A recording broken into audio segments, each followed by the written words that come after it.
নারীদের মর্যাদা পুরুষদের তুলনায় কি বেশি? সম অধিকারের কথা বলে নারীদেরকে নিচে নামিয়ে ফেলা হচ্ছে, আমরা বুঝি না। উপস্থিত মুআজ্জাজ মুকাররম সম্মানিত মুসলিয়ানি কিরাম, আল্লাহ সুবহানাহু ওয়া তাআলার দরবারে অসংখ্য অনাদি অপূর্ব শুকর ও সুজুদ। আল্লাহ সুবহানাহু ওয়া তাআলা আমাদেরকে সাইয়্যিদুল আইয়ামে সপ্তাহের শ্রেষ্ঠতম দিবসে আল মসজিদ বাইতুল্লাহ আল্লাহ পাকের ঘর মসজিদে আসার তৌফিক দান করেছেন।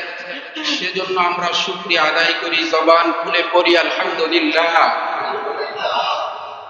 লক্ষ কোটি দুরূদ ও সালাম বর্ষিত হাবিব কিবরিয়া সুলতানুল আম্বিয়া খাতামুন নবিয়্যিন রাহমাতাল লিল আলামিন জনাবে মুহাম্মদুর রাসূলুল্লাহ সাল্লাল্লাহু আলাইহি ওয়াসাল্লাম। মুহতারাম হাজিরিন, বিশ্বের ইতিহাসের দিকে তাকালে দেখা যায় যে আমাদের সকলের কলিজার স্পন্দন মহানবী সাল্লাল্লাহু আলাইহি ওয়াসাল্লামের আগমনের পূর্বে যে জাহিলিয়াতের যুগ ছিল, ওই নিকৃষ্ট বর্বর ওই যুগে নারীদেরকে, আমাদের মা বোনদেরকে জীবিত পুঁতে ফেলা হতো এবং নারীদের সকল প্রকার অধিকার থেকে, মর্যাদা থেকে, সম্মান থেকে তাদেরকে বঞ্চিত করা হতো।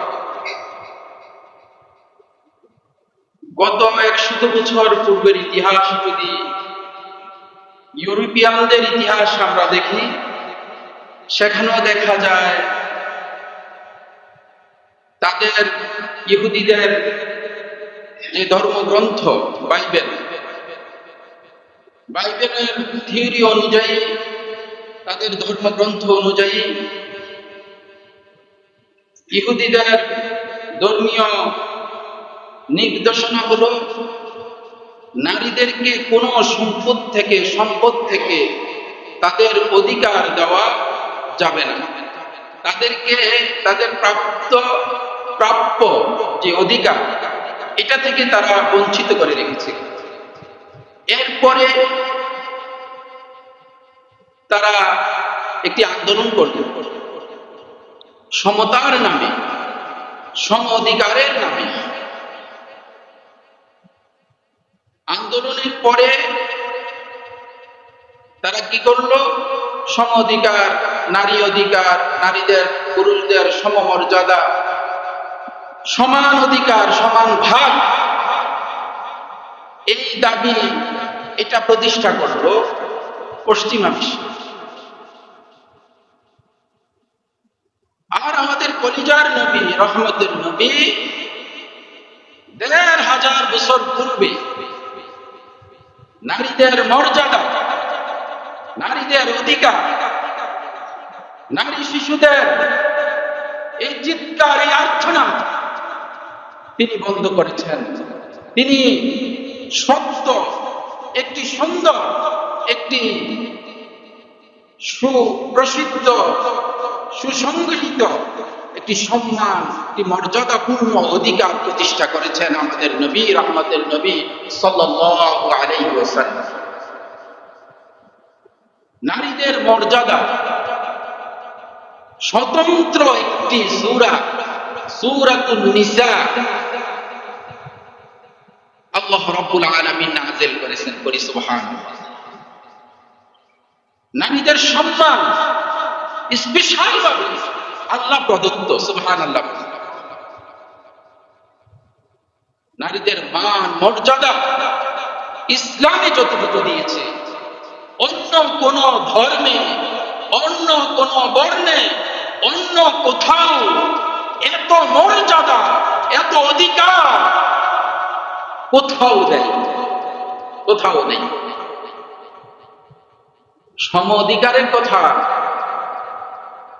বলা হচ্ছে, স্লোগান দিচ্ছে সম অধিকার, নারী পুরুষ পুরুষদের সমান অধিকার না, পুরুষের তুলনা নারীর মর্যাদা অধিক।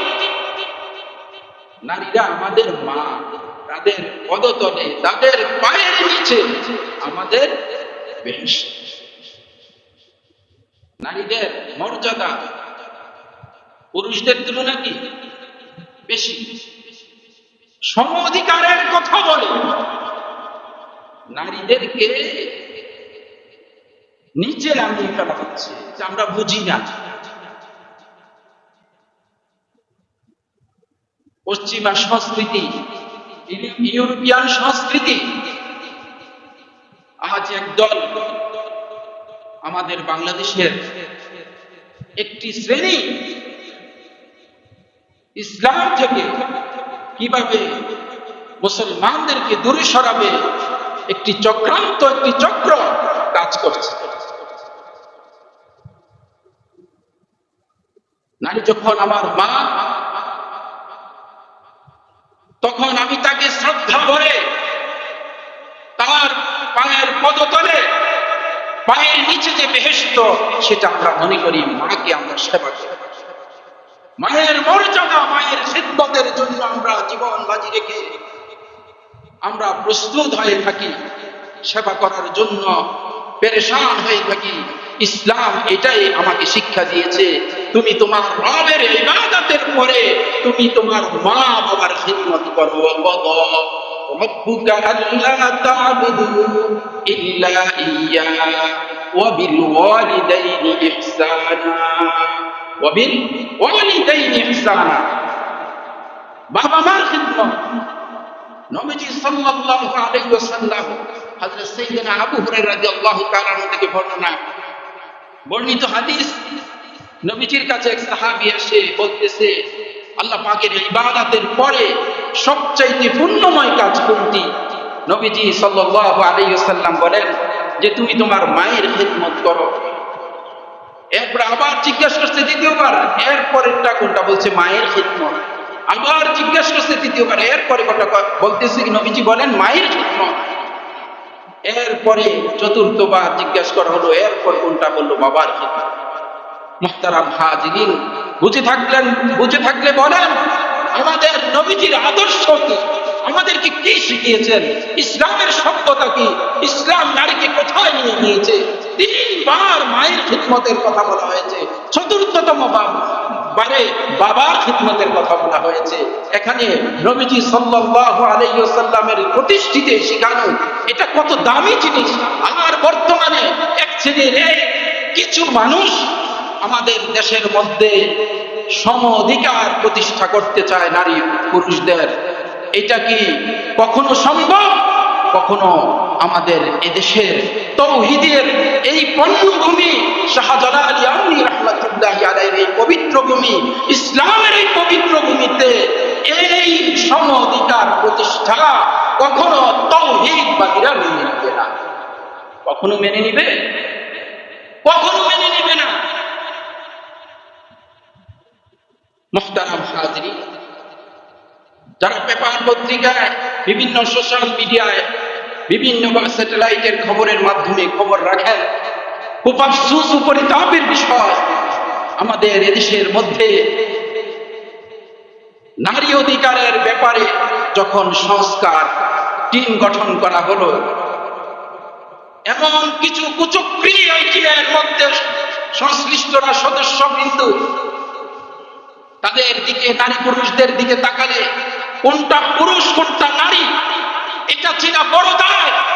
এমন ব্যক্তিদেরকে দিয়ে বর্তমান অন্তর্বর্তীকালীন সরকার নারী অধিকারের নামে যে বিল পাস করতে যাচ্ছে, এটা কখনো মুসলিম তাওহীদি জনতা মেনে নিবে না।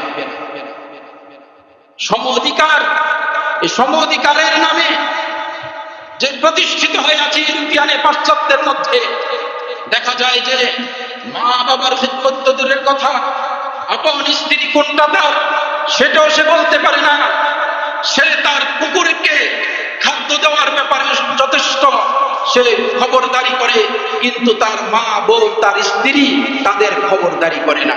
ইতিহাস সাক্ষী, ইতিহাসের পাতাগুলা যখন আমরা পড়ি, বিশ্বের মানচিত্রের ইতিহাসগুলো যখন পড়া হয়, বিশ্বের মানচিত্রের খবর যখন শোনা হয়, তখন এগুলার মধ্যে ফুটে ওঠে যে প্রাচ্যদের এই সমধিকারের নামে যে ব্যবস্থাপনা, ওইটার মধ্যে কুকুরের শান্তি আছে, মানবের শ্রেষ্ঠ যে মানুষের সুখ শান্তি সমৃদ্ধি এটার মধ্যে নেই, এই সমতার মধ্যে নেই। সমতার নামে আমাদেরকে পাশ্চাত্যের দিকে ঠেলে দিচ্ছে। এই ঠেলে দেওয়া, এই ঢেলে দেওয়া, ওইদিকে চাপিয়ে দেওয়া আমাদেরকে ধ্বংস করার একটি নামন্ত্র, ধ্বংস করার একটি নামন্ত্র। মুহতারাম হাজিরিন, প্রতিটি জনপদ থেকে আপনি যেই পেশারে হন না কেন, শুধু ইমামের কাজ এটার প্রতিবাদ করা নয়, এটা কোরআনুল কারীমের আয়াত, কোরআনুল কারীমের আয়াত। এই কোরআনের আয়াতকে স্বীকার করা হবে। নারীদের অধিকার মর্যাদা পুরুষদের চেয়ে বেশি, কত বেশি! আল্লাহু আকবার। একজন স্ত্রী, সে যখন স্ত্রী হয়ে আসবে, তার ভরণ পোষণের দায় দায়িত্ব কার? স্বামী। কার দায়িত্ব? স্বামী। একজন কন্যা সন্তান, সে আল্লাহু আকবার, তার বিবাহ পর্যন্ত দায়ভার কার? লালন পালনের দায়িত্ব কার? বাবা। বলেন না, কন্যা সন্তানের বিবাহ পর্যন্ত তার লালন পালনের দায়িত্ব কার? বাবা। বাবা। বিবাহ থেকে নিয়ে মৃত্যু পর্যন্ত স্ত্রীর লালন পালনের দায়িত্ব কার? আল্লাহু আকবার। স্বামীর। আল্লাহ রাব্বুল আলামিন সৃষ্টি থেকে পুরুষ এবং মহিলা দুইটাকে বৈষম্য করে সৃষ্টি করেছেন, বৈষম্য করে সৃষ্টি করেছেন। এটাই বিধান, এটাই শরীয়ত, এটাই কানুন। নারীদেরকে যেভাবে সৃষ্টি করেছেন, তাদের শরীরের যে সিস্টেম, পুরুষদের সিস্টেম কি এক? তাদের গঠন আর আমাদের পুরুষদের গঠন কি এক? বলেন না, কখনোই এক নয়। তারা পেটে, গর্ভের মধ্যে সন্তান জন্মে দেয়, সন্তান পেটে নেয়। পুরুষরা কি কখনো সম্ভব সন্তান পেটে নেওয়া? এটা তো সৃষ্টিগত একটি কারণ, এটা তো সৃষ্টি থেকে বৈষম্য। এই সঙ্গে বৈষম্য তোমরা মানো না, এটা তো কোরআন এভাবেই বৈষম্য, আল্লাহ প্রদত্ত বৈষম্য। এই বৈষম্য যারা মানবে না, তারা কখনো মুসলমান হতে পারে না, তারা ইসলাম মুসলমান তারা কখনো দাবি করতে পারে না, তারা বেঈমান, তারা কাফের। নামদারি কিছু মুসলমান বড় শিক্ষিত তার দাবি করে, তো কোরআনের শিক্ষা যদি তোমার না থাকে, তোমার এই শিক্ষার শিক্ষিত তুমি না, তুমি শিক্ষিত নয়, তুমি শিক্ষিত শয়তান। আল্লাহর কোরআনের বিরুদ্ধে কোন সাহসে এই নারী নীতি? তোমরা নারী নীতিমালার মধ্যে আমাদের মুসলমানদের পূর্ণভূমিতে, যে দেশের মধ্যে 90% লোক মুসলমান, মুসলমানদের পবিত্র ভূমিতে নারীদেরকে সম অধিকার বলে তাদেরকে নিচে নামানোর এক ষড়যন্ত্র, নোংরামির এক ষড়যন্ত্র শুরু করেছে। মুহতারাম হাজিরিন, নারী অধিকার প্রতিষ্ঠা করেছেন আমাদের রহমতের নবী সাল্লাল্লাহু আলাইহি ওয়াসাল্লাম। জাহিলি যুগে নারীদেরকে, নারী সন্তান যখনই হতো, তাদেরকে পুঁতে ফেলা হতো, তাদেরকে পুঁতে ফেলা হতো। ইহুদিদের সংস্কৃতিতে আছে, যখন নারী সন্তান জন্মাবে, তাদেরকে নারী সন্তানদেরকে তাদের বাবা যে সম্পদের যে হক, মিরাস, এটা থেকে বঞ্চিত করা। ভাইরা পাবে, বোনেরা পাবে না। এটা ইহুদিদের সংস্কৃতি, তাদের ধর্মীয় সিস্টেম। হ্যাঁ, পাবে যদি ভাই না থাকে, শুধু বোন, শুধু মেয়ে সন্তান, কন্যা সন্তান, তখন পাবে। কিন্তু শর্ত আছে ইহুদিদের ধর্মীয় নিয়মে। শর্ত কি? তাদের বংশের মধ্যে, যেই বংশে সে জন্মাবে, তাদের বংশের মধ্যে তাকে বিয়ে দিতে হবে। এটা হলো ইহুদিদের কালচার। রহমতের নবী, আল্লাহ প্রদত্ত কুরআনুল কারীমের মধ্যে যে সুন্দর সিস্টেম, যে সুন্দর বন্টন, এটার মতো সুন্দর পৃথিবীর কোথাও নেই। ইসলামের মতো সৌন্দর্য কোথাও নেই। ইসলাম যেভাবে অধিকার দিয়েছে, আল্লাহু আকবার, কন্যা সন্তান শুধু সাবালিকা হওয়া পর্যন্ত, বিবাহ পর্যন্ত কন্যা সন্তান ব্যাপারে, আর ছেলে সন্তানের ব্যাপারে শরীয়ত কি বালেগ হওয়া পর্যন্ত, বালেগ হওয়া পর্যন্ত, বালেগ হওয়া পর্যন্ত বাবা মার দায়িত্ব, বাবার দায়িত্ব ছেলেকে লালন পালন করা। এরপরের দায়িত্ব কি ছেলের, সে কিভাবে ডেভেলপ হবে, সে কিভাবে বড় হবে, কিভাবে ব্যবসা বাণিজ্য করবে, চাকরি করবে, এটা তার দায়িত্ব, বাবাকে জিজ্ঞাসা করবে না। কিন্তু কন্যার ব্যাপারে বিবাহ পর্যন্ত জিজ্ঞাসা করবে। আল্লাহু আকবার। আবার বিবাহের পরে স্বামীকে জিজ্ঞাসিত করা হবে মরণ পর্যন্ত, মৃত্যু পর্যন্ত। ইসলামের যে সৌন্দর্য, ইসলামের সৌন্দর্যের মধ্যে সন্তান, কন্যা সন্তানদেরকে বেশি অগ্রাধিকার দেওয়া হয়েছে। একদিক দিয়ে তো বাবার কাছে তিনি এক অংশ পাবে, আবার ওই দিক দিয়ে গিয়ে স্বামীর কাছেও পাবে। সুবহানাল্লাহ বলেন। এত সৌন্দর্য কোথাও নেই, এত সৌন্দর্য কোথাও নেই। যে সমতার নামে যেটা আমাদেরকে চাচ্ছে আমাদের দেশের মধ্যে প্রতিষ্ঠিত করতে, সমতা সমতা বলে, সমান অধিকারের কথা বলে, এটা কখনোই সম্ভব না। ন্যায্য অধিকার, প্রাপ্ত অধিকার, মর্যাদাপূর্ণ অধিকার ইসলাম দিয়েছে। একজন সন্তান, ছেলে সন্তান, তার বয়স ধরেন 15 বছর, এখন মেয়ের বয়স হলো মাত্র 5 বছর। 5 বছরের এটাকে 5 বছরের জামাই দিতে হবে। ওই 15 বছরের সন্তানকে 15 বছরের পোশাকে দিতে হবে। যদি এখানে বলে এখানে তো বৈষম্য হয়ে গেছে, এটা কি হবে? বলেন না। যার যেটা প্রাপ্য, প্রাপ্ত অধিকার দিতে হবে, প্রাপ্য যেটা সেটাই দিতে হবে। এটার মধ্যে সৌন্দর্য। মুহতারাম হাজিরিন, এই বিষয়টা নিয়ে আমরা সকলে সজাগ হতে হবে। এই সুন্দর দেশ বিনির্মাণে ইসলামের বিকল্প অন্য কিছু নেই। ইসলামের বিকল্প অন্য কিছু নেই। ইসলামের নির্দেশনাকে প্রাধান্য দেবে। শুধু আলেমের দায়িত্ব নয়, যে যে পেশায় আছি, যে যে জনপদের অধিবাসী, আমরা মুসলমান। আমরা কি মুসলমান?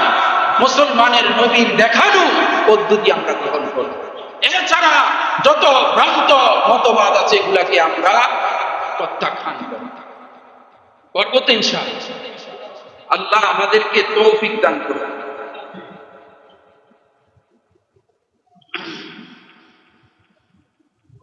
বর্তমানে সারা বিশ্বময় যে পরিস্থিতি, ক্রান্তিকাল মুসলমানদের চলছে, বিশেষ করে ফিলিস্তিনের মজলুম মুসলমানরা আজ আমাদের দিকে তাকিয়ে আছে। আমাদের পার্শ্ববর্তী দেশ ভারতের মধ্যে মুসলমানরা প্রতিনিয়ত নির্যাতিত, নিপীড়িত। মুসলমানদের পবিত্র ইবাদতগাহ আল মসজিদ বাইতুল্লাহ, আল্লাহ পাকের ঘর, মসজিদগুলা ভেঙে ফেলা হয়েছে। এগুলা বেদিনরা করতেছে, দিন ধর্ম যাদের নেই তারাই করতেছে।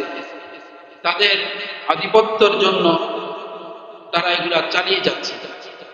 আমরা মুসলমানরা আমরা এই ব্যাপারে খুবই সতর্ক থাকব। বিশেষ করে ইসরায়েলি পণ্যগুলা বয়কট করব। ভারতের যে পণ্যগুলো আছে এগুলোও বয়কট করব। বলবেন যে হুজুর তাহলে আমরা চলবো কিভাবে? আমাদের আলহামদুলিল্লাহ বাংলাদেশের সকল পণ্যই আছে, এটা আমরা গ্রহণ করি না বিধায় এটার মান নিচের দিকে যাচ্ছে। যখন আমরা গ্রহণ করব এটার মান আরো বৃদ্ধি করবে কোম্পানির। বাংলাদেশের মানুষ এখন আলহামদুলিল্লাহ অনেকটাই সমৃদ্ধশালী। আমরা যখন আমাদের পণ্যগুলাই ক্রয় করব, আমাদের দেশের লাভ হবে, আমাদের লাভ হবে, আমাদের সম্পদ বৃদ্ধি পাবে। আমরা এই বিজাতিদের পণ্যগুলা বয়কট করবো তো ইনশাআল্লাহ। ভারতের মুসলমানদের জন্য বেশি বেশি করে দোয়া করব। আমাদের পার্শ্ববর্তী দেশ, তারা তো আমাদেরই ভাই। আমরা তো একসময় ভারতের মধ্যেই ছিলাম। আমাদের পূর্বকার যুগের আমাদের মুরব্বীরা, আমাদের বড় বড় মনীষীরা, তাদের মেহনতের ফসল আমাদের এই সুন্দর বাংলাদেশ। না হয়তো আমাদের পরিস্থিতি এমন হতো, ওই দেশের মধ্যে, ভারতের মধ্যে একটি অক্ষ স্টেটের সম্পদ গুলা ভারত সরকার নিয়ে না হয় ভেঙে ফেলতেছে, না হয় মন্দির বানিয়ে ফেলতেছে। অর্থাৎ মসজিদ অক্ষ করি না আমরা, মসজিদগুলো অক্ষকৃত সম্পদের মধ্যে এমন আইন তারা করতেছে যেন ভবিষ্যতে বাংলাদেশেও এমন আইন হয়। নাউজুবিল্লাহ। আমরা কখনো আমাদের এই অক্ষকৃত সম্পত্তি, আমাদের ধর্মীয় যে জায়গা, আমাদের অনুভূতির জায়গা, আমাদের কাবার অংশ, এই পবিত্র ভূমি, পবিত্র অংশগুলো কখনোই এভাবে আমরা দেব না। আমরা দোয়া করব যে ভারতের মুসলমানরা যেন নিরাপত্তার সহিত আল্লাহ পাকের ঘর মসজিদগুলোর মধ্যে গিয়ে যেন ইবাদত করতে পারে। সকলে করি আমিন। বেশি দোয়া করার দরকার। সারা বিশ্বের মধ্যে নাজুক পরিস্থিতি চলছে, খুবই খারাপ পরিস্থিতি চলছে। আল্লাহ আমাদেরকে হেফাজত করুন, আমাদেরকে হেফাজত করুন। প্রতিদিন প্রতি মুহূর্তে আমরা দোয়া করব এবং সতর্কতা অবলম্বন করে চলব। সন্তানদেরকেও আমরা বুঝাবো দ্বীন, শরীয়ত, ইসলামের প্রতি যেন তাদের মন মানসিকতা সৃষ্টি হয়, ইসলামী তাহাজিব তামাদ্দুন যেন শিখে, সেই ব্যাপারে আমরা সতর্ক থাকবো। আজ আমাদেরকে তো বিভিন্নভাবে, বিভিন্ন কালচারে, বিভিন্ন সভ্যতায় আমাদেরকে গ্রাস করে ফেলছে। আমরা বাবারা যারা আছে, বাবা আমরা সতর্ক হয়ে গেলে আমরা সন্তানদেরকে ইসলামিয়াত শিখাবো, মুসলমানিয়াত শিখাবো। রোজা, নামাজ, ওযু, গোসল, এগুলো আমরা পবিত্র, নাপাক, অপবিত্র, এগুলো আমরা পার্থক্য বুঝাবো, কোনটা পবিত্র কোনটা অপবিত্র, এগুলা শিখাবো তো ইনশাআল্লাহ। না হয় আমাদের পরিস্থিতি খুব নাজুক। আল্লাহ পাকের আদালতে আমরা জবাবদিহি করতে হবে। আল্লাহ রাব্বুল আলামিন আমাদেরকে সহি বুঝবার তৌফিক দান করুন।